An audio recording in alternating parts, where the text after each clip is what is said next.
Hi guys, my name is Majid Khan from career society. आज जो हम करने जा रहे हैं that's question number 7 of chapter playing with numbers exercise 16.1। तो क्या कह रहा है क्वेश्चन, हमें वैल्यू निकालना है ए और बी का। जब हम ए बी को 6 के साथ मल्टीप्लाई कर रहे हैं तो हमें कोई 3 डिजिट नंबर मिल रहा है जिसके तीनों डिजिट सेम है। तो हम देखेंगे जैसे प्रीवियस क्वेश्चन हमने किए वैसे ये करेंगे, 6 इंटू बी देखेंगे कौन सा वो नंबर है। तो I will check 6 into B, वो निकलना चाहिए बी के बराबर, मतलब जो डिजिट यहाँ पे है वही यहाँ पे भी होगा। तो चेक करेंगे 0 से 6 0 ज़र 0, 6 1 ज़र 6। तो जब मैंने 6 इंटू 0 किया 0 निकला, तो ये 0 भी हो सकता है। 6 1 ज़र 6, डिफरेंट डिजिट्स, बी का वैल्यू 1 दिया लेकिन ये 6 निकला, तो ये नहीं हो सकता। 2 देंगे, 6 2 ज़र 12, अगेन यूनिट प्लेस पे 2 है और मैंने बी का वैल्यू भी 2 दिया था तो 2 हो सकता है। 6 3 ज़र दैट्स 18, नहीं। 6 4 ज़र 24, हाँ बी का वैल्यू मैंने 4 दिया और यूनिट प्लेस पे भी क्या आ रहा है 4, तो ये हो सकता है। 6 5 ज़र 30, नहीं, मैंने बी का वैल्यू 5 दिया और यूनिट प्लेस पे 3 निकल रहा है। 6 6 ज़र 36, ये हो सकता है बिकॉज बी का वैल्यू 6 और यहाँ पे भी 6। 6 7 ज़र 42, बी का वैल्यू 7 नहीं हो सकता बिकॉज हमने यहाँ पे 7 दिया, यहाँ पे 2 निकला। 6 8 ज़र 48, ये हो सकता है बिकॉज यूनिट प्लेस पे 8 और हमने बी का वैल्यू भी 48 दिया था।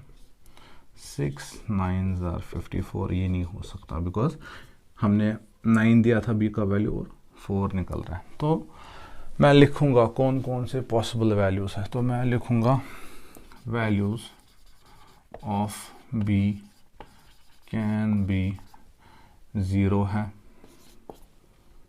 2 है, 4 है, 6 है एंड 8 ओके। तो सबसे पहले 0 मैं दूंगा। 6 इंटू 0 0 बन गया, ठीक है। तो यहाँ पे लेंगे 6 0 ज़र 0, तो यहाँ पे आया 0। अब ए को भी अगर मैं 0 दे दूं बिकॉज मुझे अब सारे ज़ीरोज़ आने चाहिए, ठीक है। तो और दूसरा वो 3 डिजिट नंबर तो हुआ ही नहीं, तो मेरा 0 पहले ही कैंसिल होगा। और ए भी 0 दूं तो ये गलत हो जाएगा। अब अगर 1 दे दूं या 2 दे दूं तो ये डिफरेंट नंबर हो जाएगा। 6 1 ज़र 6, लेकिन मुझे सारे सेम आने चाहिए और 0 0 0 नहीं हो सकता because that's not a 3 digit number. 0 is a single digit number. अब चेक करता हूँ 2 से।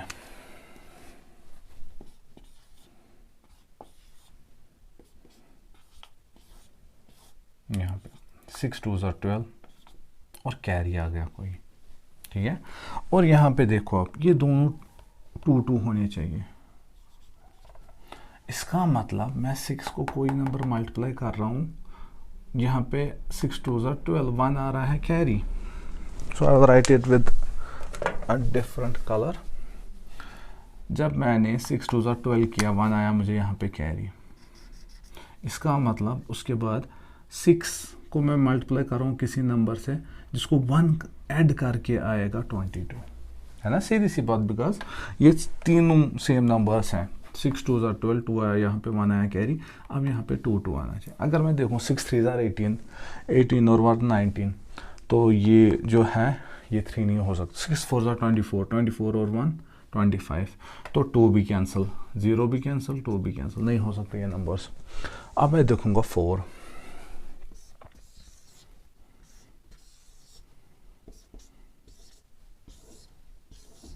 अब देखो 6 4 ज़र 24, 2 आया कैरी, ठीक है। अब देखो यहाँ पे बी और बी, ये क्या नंबर्स होने चाहिए। बी तो बी और बी यहाँ पे भी 4 4 आएगा बिकॉज सारे तीनों नंबर्स सेम हैं। ये तो आया मुझे 6 4 ज़र 24, 2 आया कैरी। इसका मतलब मुझे 6 को मल्टीप्लाई करना है कुछ जिसे ऐड करके 2 आएगा। 6 5 ज़र 30, 2 + 2 32, नहीं। 6 6 ज़र 36, 36 और 2 38, नहीं। तो आप देखो 6 7 ज़र हुआ 42, 42 और 2 44, तो आया सेम बराबर। तो इसका मतलब हमारा जो ये था, ये नंबर बी का वैल्यू दैट इज़ 4, बिकॉज हमने क्या किया 6 4 ज़र 24, 4 आया कैरी, 2 आया यहाँ पे। उसके बाद 6 7 ज़र 42, 42 और ये 2 कैरी ऐड कर लो, 44 आया। तो हम क्या लिखेंगे, on putting value of b is equal to 4 we get